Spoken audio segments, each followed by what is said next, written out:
Assalamualaikum warahmatullahi wabarakatuh. Perkenalkan, nama saya Aidil Saputra, NPM 1840301028. Jurusan Teknik Sipil, Fakultas Teknik Universitas Borneo Tarakan.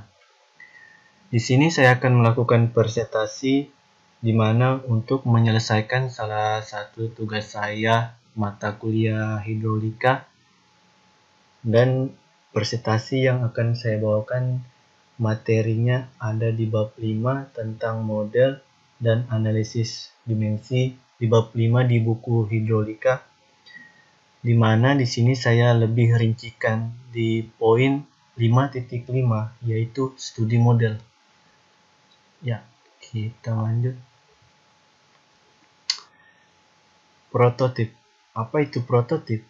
Prototip atau studi model adalah bentuk sesungguhnya dari bangunan yang akan diselidiki atau bangunan yang akan dibuat, di mana bangunan yang akan dibuat itu akan diprototipkan. Atau lebih jelasnya, prototip adalah rupa yang pertama atau rupa awal atau standar ukuran dari sebuah entitas. Jadi, bangunan yang akan dibuat jika diprototipkan itu sama dengan bangunan yang akan dibuat nanti. Ukurannya sama. Dan prototip atau studi model itu banyak digunakan untuk mendukung perencanaan bangunan air. Ini salah satu contoh prototip bangunan bendung. Di sini kita bisa lihat prototip bangunan bendung. Selanjutnya, model. Apa itu model? Model adalah suatu usaha untuk menciptakan suatu replika atau tiruan dari suatu fenomena atau peristiwa alam. Jadi model itu bisa juga lebih besar, bisa juga sama besar, atau bisa juga lebih kecil dari prototip yang dibuat. Tetapi dibuatnya itu atau biasanya dibuat model biasanya dibuat itu lebih kecil dari prototip, karena model itu pada dasarnya dibuat karena didasari oleh ekonomi atau biaya, di mana semakin kecil model yang dibuat, maka semakin kecil juga biaya yang dibuat. Dengan dibuatnya model, akan dapat diprediksi kelakuan dan kerja dari suatu bangunan atau mesin yang akan dibuat. Beberapa kekurangan yang tidak atau belum diperkirakan akan terjadi dapat segera diketahui, sehingga kekurangan tersebut dapat segera dihindari pada prototip yang akan dibuat. Selain itu, dengan model ini dapat dipelajari beberapa alternatif perencanaan sehingga akan dapat dipilih bangunan atau mesin yang paling optimum. Jadi, kenapa model itu dibuat? Karena dengan menggunakan model kita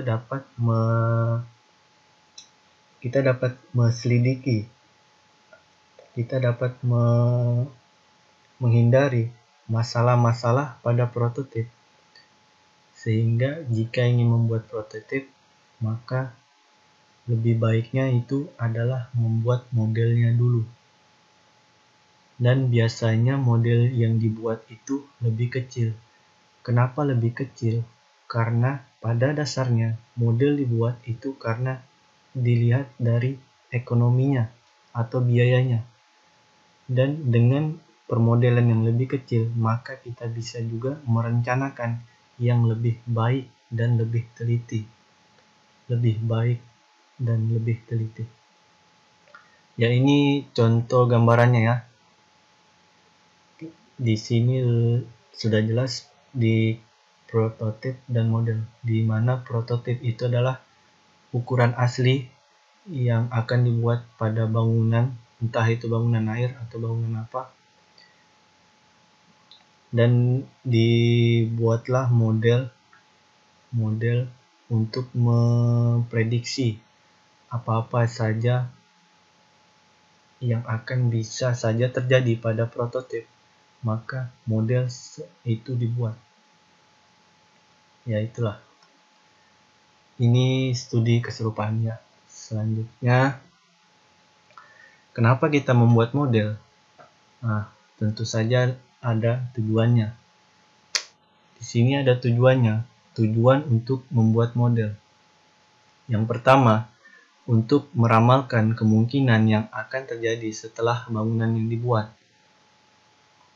Yang kedua, mendapatkan tingkat keyakinan yang tinggi atas keberhasilan suatu perencanaan bangunan. Yang ketiga, mengetahui atau meramalkan penampilan bangunan hidrolik serta pengaruhnya terhadap lingkungan. Ya, dalam membuat model, kita bisa mengetahui kemungkinan apa yang terjadi pada bangunan yang akan dibuat. Contohnya kan tadi bangunan bendung. Bangunan bendung yang akan dibuat, kita ini membuat nanti bangunan ini terjadi bagaimana. Maka dibuatlah model bangunan air. Jadi kita bisa memprediksi jika bangunan bendung ini dibuat, apa-apa saja yang terjadi. Jadi kita tahu sudah, dengan membuat model kita tahu sudah apa-apa saja yang akan terjadi. Ini yaitu untuk meramalkan kemungkinan ini kan. Dan untuk mendapat tingkat keyakinan atas keberhasilan dalam merencanakan bangunan bendung tersebut. Jadi kita ingin membangun bendung itu dengan membuat model, dan kita sudah lihat masalah-masalah jika dibuat dengan model, masalah-masalah bendung itu dibuat terdapat dan sudah kita yakin, maka dengan membuat model kita memiliki keyakinan yang tinggi bangunan ini akan dibuat atau tidak, atau bangunan ini akan berhasil atau tidak. Dan ini yang mengetahui atau meramalkan penampilan bangunan hidrolik serta pengaruhnya terhadap lingkungan. Jadi bangunan bendung itu kita bisa lihat dengan dimodelkannya bangunan itu. Kita bisa lihat bangunan itu, bagaimana penampilan bangunan bendung itu dari depan, belakang, kiri, kanan. Dengan suatu model kita bisa lihat, dan pengaruh terhadap lingkungan sekitarnya, baikkah atau buruknya bangunan ini akan dibuat. Dengan model kita bisa tahu, yaitu tujuan dalam membuat model. Selanjutnya, ini adalah fungsi membuat model. Dalam membuat model pasti ada fungsinya. Dalam membuat sesuatu pasti ada fungsinya. Yang pertama, pengembangan ilmu hidrolika dan aplikasinya. Yang kedua, riset permodelan hidrolika. Yang ketiga, berbagai permasalahan yang belum dapat diformulasikan dapat dipecahkan melalui permodelan. Yang keempat, input pada model matematis. Kita next. Di sini adalah faktor dalam membuat model. Ada 7 faktor. Yang pertama, dalam membuat model tentu saja harus memiliki ruangan yang tersedia untuk membuat model. Dan dalam membuat model, tentu saja di ruangan itu harus mempunyai atau mampu memfasilitasi suplai fluida, baik itu air, baik itu minyak, udara, atau fluida lainnya. Nah, yang ketiga, kemampuan alat ukur. Yang keempat, cakupan dan jangkauan penyelidikannya. Yang kelima, ketelitian yang dikehendaki. Yang keenam, ukuran prototip merupakan salah satu faktor dalam membuat model. Berapa ukurannya? Tentu saja jika prototipnya besar, Ya, modelnya mungkin bisa diskalakan kan untuk memperkecil. Yang ketujuh, pelaksanaan pembuatan model. Pelaksanaan pembuatan model ini ada beberapa cara, ada beberapa tipe yang saya akan jelaskan di next slide. Oke. Nah, ini adalah prinsip modelisasinya. Di dalam membuat model tentu saja ada prinsipnya. Di sini ada masalah-masalahnya dalam membuat modelisasi. Di sini adalah skep prinsip modelisasi. Yang pertama itu adalah masalah pada prototip. Tentu saja kalau tadi ya di gambar pertama itu ada prototip bangunan atau prototip bendungan, di mana prototip bendungan memiliki masalah yang tidak dapat diselesaikan dengan prototip tersebut, sehingga dilakukanlah modeling. Apa itu modeling? Modeling adalah proses peniruan masalah yang ada di prototip dengan skala yang lebih kecil dan dilakukan dengan cara yang benar. Jadi secara garis besarnya ini bangunan diprototipkan punya masalah. Kita mau identifikasi, tetapi bangunan ini besar, kita kecilkan dulu dengan skala yang lebih kecil dan dengan cara yang benar. Dalam menskalakannya itu atau mengecilkan atau memodelingnya, ada cara-caranya, ada cara-caranya untuk memodelkan suatu prototip. Seperti pada poin 5.2 menggunakan sifat sebangun. Nah, jika sudah selesai dimodelkan, maka kita cari masalah pada model ini. Kita anggap sama sudah ini. Model sama prototipnya sudah anggap sama. Kita cari masalah di modelnya. Didapatlah masalah pada modelnya. Jika sudah didapat masalah pada modelnya, maka kita lanjut ke solving. Apa itu solving? Solving adalah usaha penyelesaian masalah yang ada di model. Hanya berlaku di model. Jadi, jika ketemu sudah masalahnya, nah di solving ini kita berusaha untuk menyelesaikan masalah ini. Masalah pada bangunan airnya ini. Bendungan tadi kan? Kita ingin menyelesaikan masalahnya dengan model. Dan dalam menyelesaikan masalahnya ini ada beberapa cara. Nah, caranya nanti akan dijelaskan di next slide-nya kan. Kita pelan-pelan dulu. Setelah diselesaikan masalahnya, maka terpecahlah masalah tersebut pada model. Jika sudah didapatlah hasil, didapatlah penyelesaian, didapatlah solving, dipecahkanlah masalah tersebut pada model. Pada model itu masalahnya selesai. Maka selanjutnya itu adalah interpretation. Apa itu interpretation? Interpretation adalah usaha untuk memindahkan hasil penyelesaian masalah yang dikerjakan di model untuk keperluan pemecahan yang berlaku di prototip. Jadi, hasil dari solving tadi kita pindahkan ke prototip. Nah, hasil dari prototip, ya ini sudah selesai masalahnya, kita pindahkan ke prototip. Sehingga masalah yang ada di prototip terselesaikan. Ya, secara singkat, prototip punya masalah. Tidak bisa diselesaikan, dia kecilkan bangunannya dengan cara model. Model dicari masalahnya, dapat masalahnya, diselesaikan. Setelah diselesaikan, terpecahlah masalah tersebut. Nah, masalah tersebut dikirim ke prototip lagi, kembali ke prototip. Begini caranya. Nah, sudah didapat caranya, prototip dapat diselesaikan masalahnya, selesai masalah, bangunan telah jadi.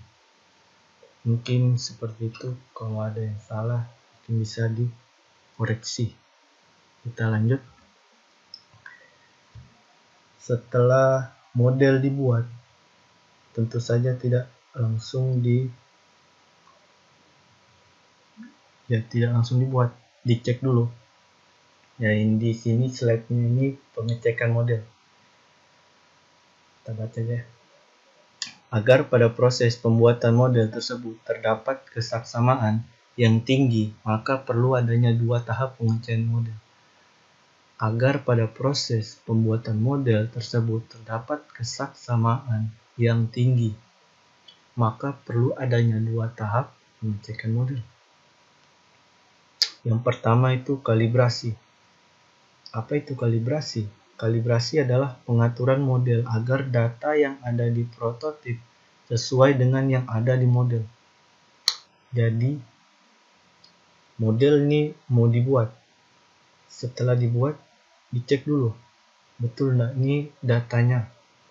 Model dibuat, dicek datanya apakah sama dengan yang di prototip. Jika tidak sama, dibuat lagi model tersebut. Mungkin kalau sama, kita lanjut ke langkah kedua. Ya. Jadi tidak sembarang untuk membuat model, dikalibrasi dulu benar atau enggak ini modelnya dibuat. Nah, setelah datanya benar, kita lanjut ke langkah kedua, yaitu verifikasi. Apa itu verifikasi? Verifikasi adalah pembuktian bahwa model sudah sesuai dengan yang ada di prototip tanpa merubah atau mengatur model lagi. Jadi modelnya sudah dibuktikan bahwa ini udah benar dan diverifikasikan, distempel, difixkan. Nggak boleh diubah-ubah lagi model ini. Modelnya nggak boleh diubah lagi, udah diverifikasikan. Nggak boleh diganggu-gugat lagi. Karena di proses pertama tadi dikalibrasi udah disamakan tadi kan datanya, data prototip dengan data model. Setelah sama, diverifikasi, difixkan bahwa model ini nggak boleh diubah lagi. Oke, lanjut. Tipe model. Nah, ini dalam membuat model ada beberapa tipe. Di sini saya akan perlihatkan ada 4 tipe. Yang pertama adalah model matematik. Yang kedua adalah model fisik. Yang ketiga adalah model analog. Yang keempat adalah model hybrid. Apa itu mereka berempat? Ya, kita akan jelaskan satu persatu. Yang pertama, model matematik. Model matematik adalah suatu replika atau tiruan yang dilaksanakan dengan mendeskripsikan fenomena atau peristiwa alam dengan satu set persamaan. Jadi, jika kita melakukan model dengan tipe model matematik, maka dalam proses penyelesaiannya atau proses solvingnya tadi kan di dalam prinsip tadi kan sebelumnya di slide itu menggunakan suatu set persamaan atau rumus menghitung dengan cara mendeskripsikan. Jadi tiruannya itu dideskripsikan dengan satu set persamaan pada model matematik. Yang kedua, model fisik. Apa itu model fisik? Model fisik adalah suatu replika atau tiruan yang dilaksanakan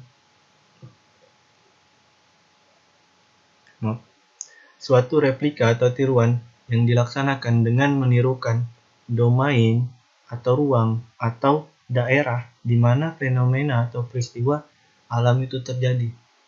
Jadi, model fisik ini Ya, dengan namanya fisik berarti dia memainkan fisiknya. Dia melakukan peniruan atau meniru dengan dia melakukan replika dengan melakukan peniruan, menirukan. Entah itu domain atau ruangnya atau daerahnya.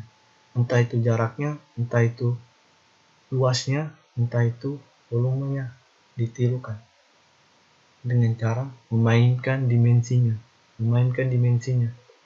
Jadi prototip tadi di model fisik dimainkan dimensinya, diskalakan, diperkecil atau diperbesar. Ya, begitulah.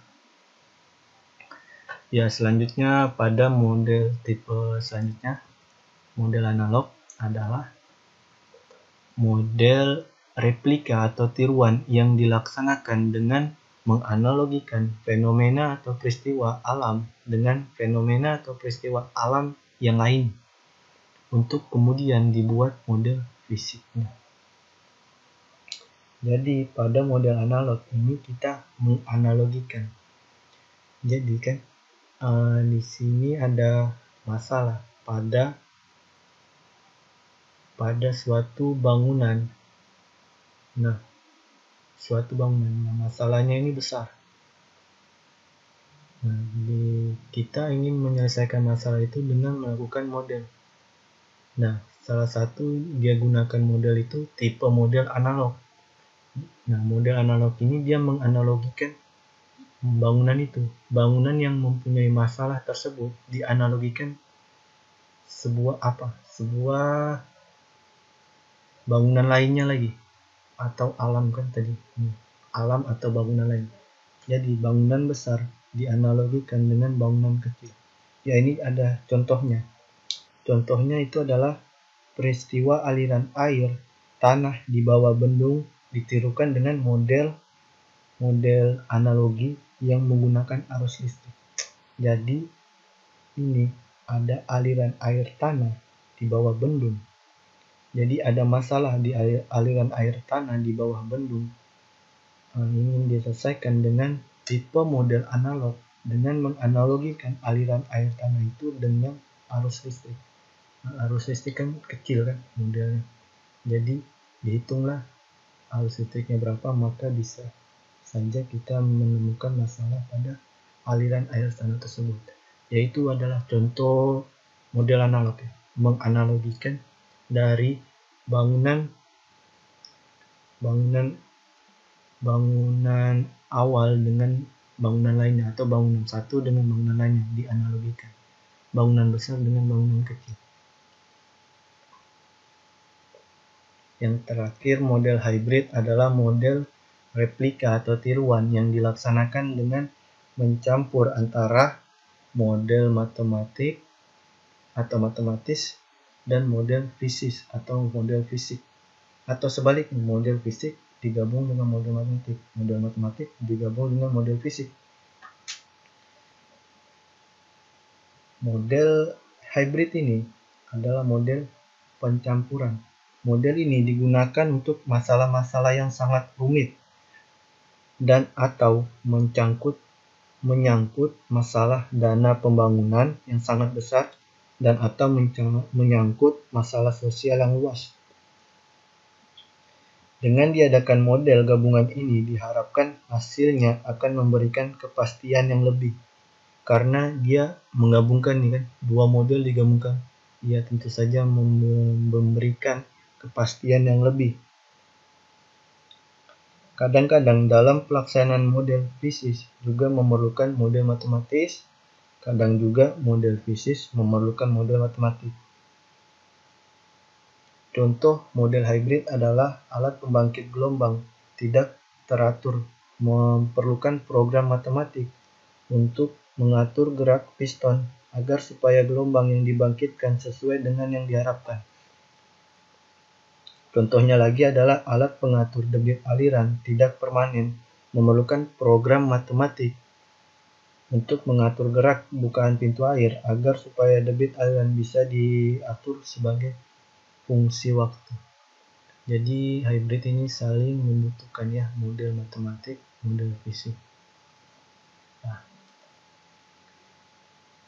Di sini saya akan menjelaskan hanya dua tipe model secara rinci, yaitu model matematik dan model fisik. Kenapa saya tidak menjelaskan secara rinci dengan dua model ini? Ya, sebenarnya sudah saya jelaskan tadi kan. Model analog ini sekarang sudah jarang digunakan karena kecanggihan komputer.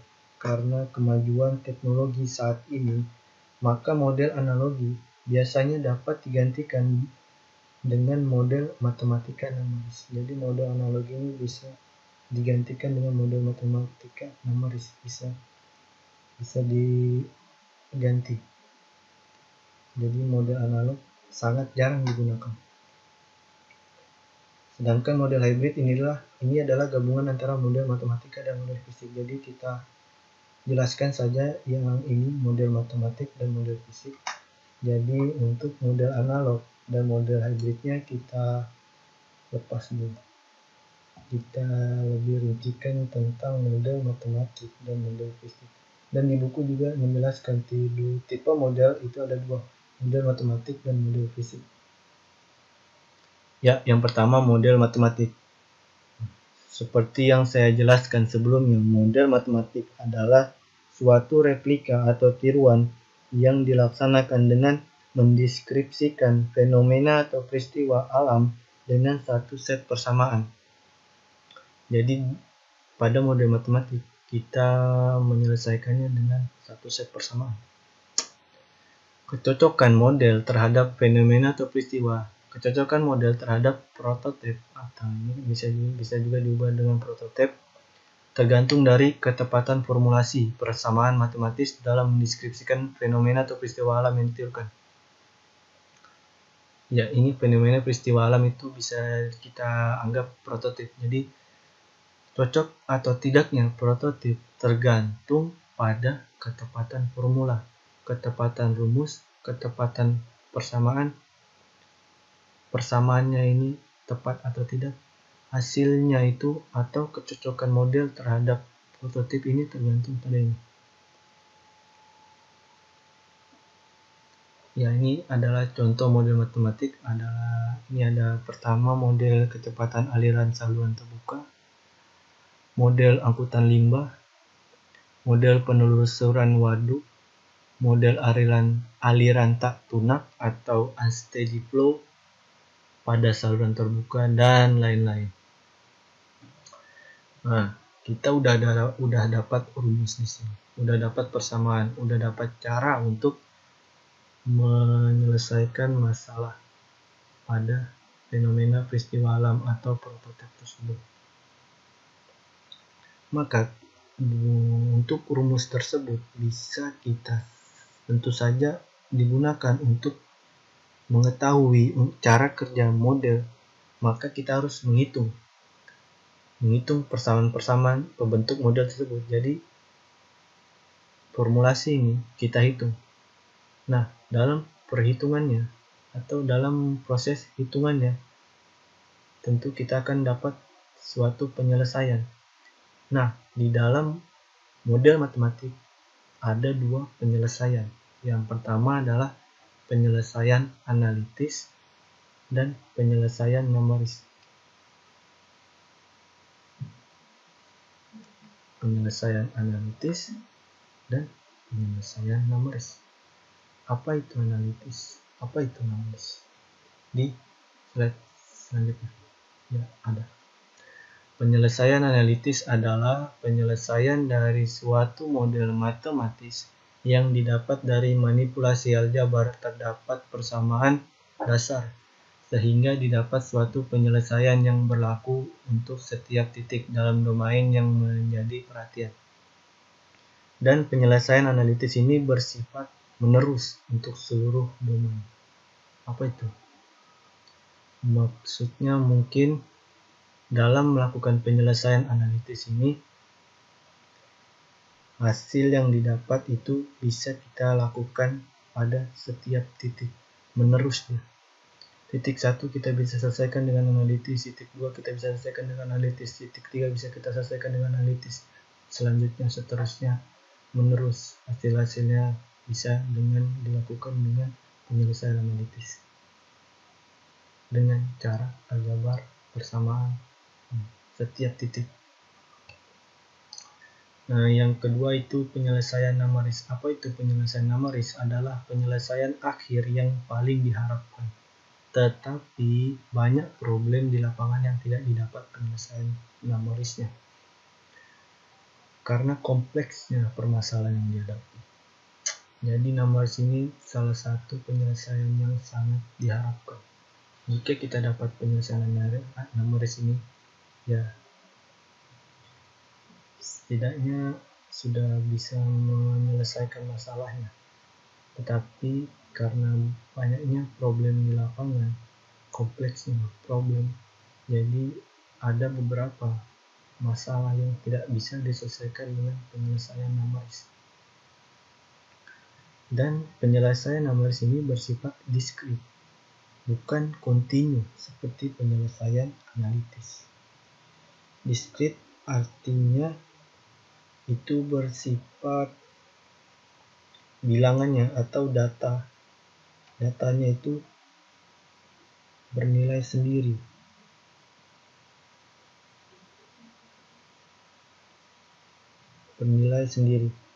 Ya, di sini saya dapat diskrit adalah data yang sifatnya terputus-putus. Nilainya bukan merupakan pecahan. Nilainya itu adalah angka utuh. Contoh data diskrit adalah data tentang jumlah penduduk, kendaraan, sebagainya. Jadi nilainya itu asli ya. Nilai diskrit itu asli, sedangkan analitis itu menerus atau kontinu. Bisa berupa pecahan ya kalau analitis. Nah, untuk numeris ada contohnya, yaitu metode numerik.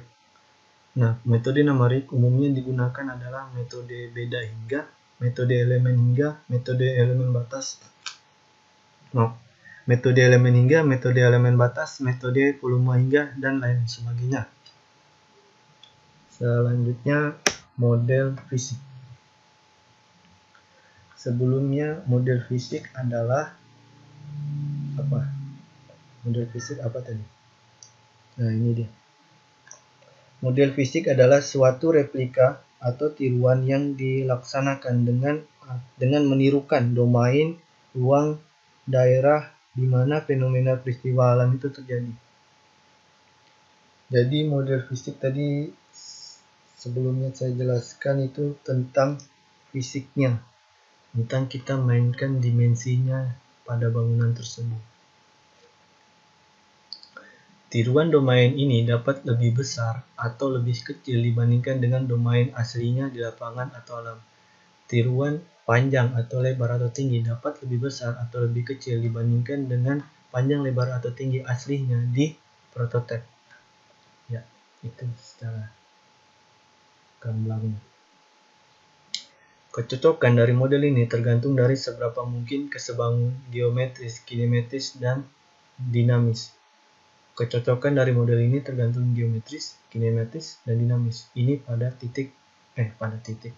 poin 5.2 tentang sifat sebangun. Di alam dapat ditirukan dalam model dengan cara memperkecil dimensi bangunan yang sesungguhnya. Di alam atau di prototipe dapat ditirukan dengan model dengan cara memperkecil dimensi bangunan yang sesungguhnya. Contoh model fisik adalah model bendung, model bangunan pelimpa, model karburator.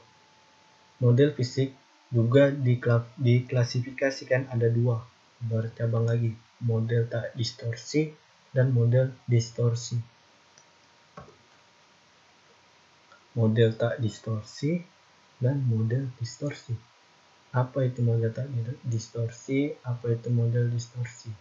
Di slide selanjutnya.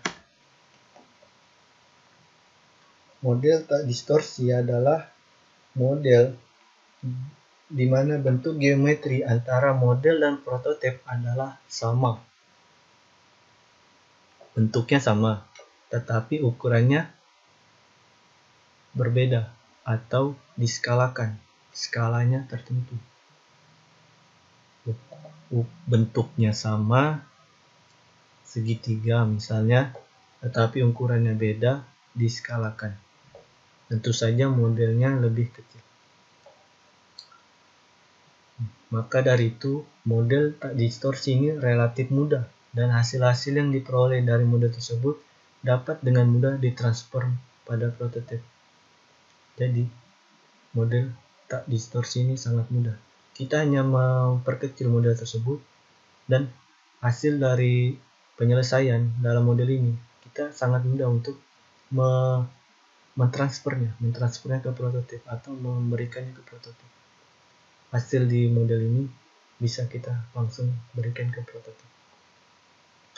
Nah, sedangkan model distorsi itu berbeda. Model distorsi adalah bentuk geometri antara model pada prototip tidak sama. Jadi bentuknya itu tidak sama. Sedangkan di distorsi itu sama. Sedangkan sini nggak sama.